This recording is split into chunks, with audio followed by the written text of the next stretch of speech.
Gaza की गलियों में उम्मीद की रोशनी दौड़ रही थी।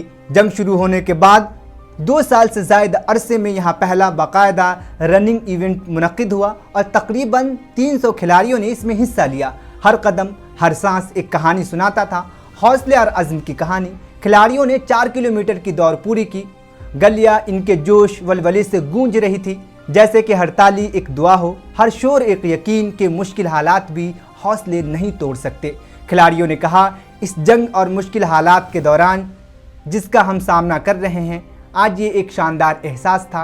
उनके अल्फाज में वो सब कुछ छुपा हुआ था, खौफ के बावजूद हौसले, अंधेरे में रोशनी और मुसीबत में इत्तेहाद। ये वाक़या हमें याद दिलाता है कि इंसान की रूह कभी शिकस्त नहीं खाती, चाहे हालात कितने भी मुश्किल हो।